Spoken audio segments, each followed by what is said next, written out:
Drug control দপ্তরের পক্ষ থেকে বৃহস্পতিবার জলপাইগুড়ি শহরের ছোট বড় বিভিন্ন ওষুধের দোকানে অভিযান চালানো হলো। কারণ রাজ্যে আবারও নিম্নমানের ও নকল ওষুধের হদিশ মিলেছে। জনস্বার্থে বাজার থেকে 51টি ওষুধ তুলে নেওয়ার কথা বলা হয়েছে।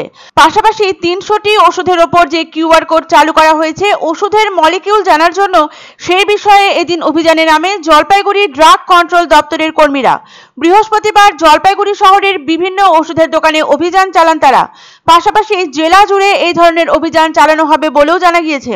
এই বিষয়ে জলপাইগুড়ি ডিস্ট্রিক্ট ড্রাগ কন্ট্রোল অফিসের ইন্সপেক্টর জয়ন্ত মণ্ডল বলেন, কেন্দ্র সরকার এবং রাজ্য সরকারের নির্দেশ অনুযায়ী জেলার বিভিন্ন জায়গার ওষুধের দোকানে অভিযান শুরু হয়েছে। মূলত 300টি ওষুধের ওপর যে নতুন কিউআর কোড চালু হয়েছে, ওষুধের মলিকিউলার ঠিকমতো আছে কিনা বা কোথাও কোনো ভুল ত্রুটি রয়েছে কিনা তা জানার জন্যই এই অভিযান। পাশাপাশি সাধারণ মানুষকেও সচেতন হতে হবে যাতে তারা কিউআর কোড দেখে ঔষধ কেনেন। অভিযানের জেরে মিশ্র প্রতিক্রিয়া পরিলক্ষিত হলো দোকানদারদের মধ্যে।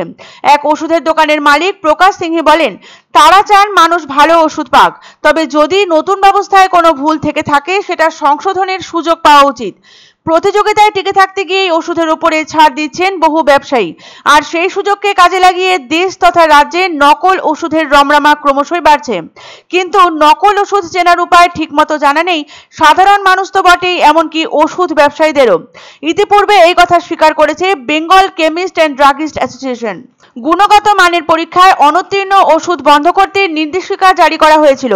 বলা হয়েছিল, পরীক্ষায় অনুত্তীর্ণ ব্যাচের ওষুধের তালিকা ও তথ্য সমস্ত সরকারি হাসপাতাল, সেন্ট্রাল মেডিকেল স্টোর, পাইকারি বিক্রেতা এবং ডিস্ট্রিবিউটরদের নির্দেশিকা দিয়ে জানাতে হবে রাজ্য ড্রাগ কন্ট্রোলকে, যাতে কোথাও এইসব ওষুধ ব্যবহৃত না হয়।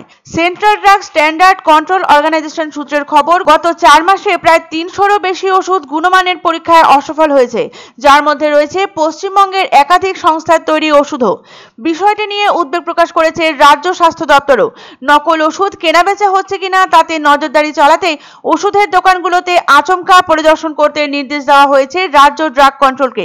গাফিলতি ধরা পড়লে কড়া ব্যবস্থা নেওয়ার কথাও জানানো হয়েছে নির্দেশিকায়। রাজ্যের যে সমস্ত ওষুধ প্রস্তুতকারী সংস্থার তৈরি ওষুধ অনুত্তীর্ণের তালিকায় রয়েছে তাদের বিরুদ্ধে পদক্ষেপের নির্দেশ দিয়েছেন স্বাস্থ্য সচিব।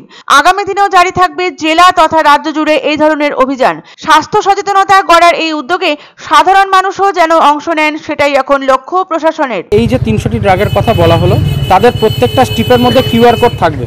দেখুন, ডিজিটাল জগৎ প্রত্যেকটা পর্যায়ে আমরা এগোচ্ছি। মানুষও এখন যথেষ্ট ওয়াকিবহাল ডিজিটাল সমস্ত কিছু নিয়ে, কিউআর কোড নিয়ে। স্ট্রিপের পাতায় কিউআর কোড যেটা থাকবে সেটা থেকে তারা দেখলেই, তারা মেলালেই বুঝতে পারবে। প্রত্যেকটা ওষুধের পাতায় একটা বারকোড থাকে। কনজিউমার লেভেলকে পুরো কনসাস হইতে হবে, ওই বারকোড মিলায় ওষুধটা নিয়ে কনজামশন করতে হবে, তাতেই তারা সঠিকভাবে ওষুধটা পাবে।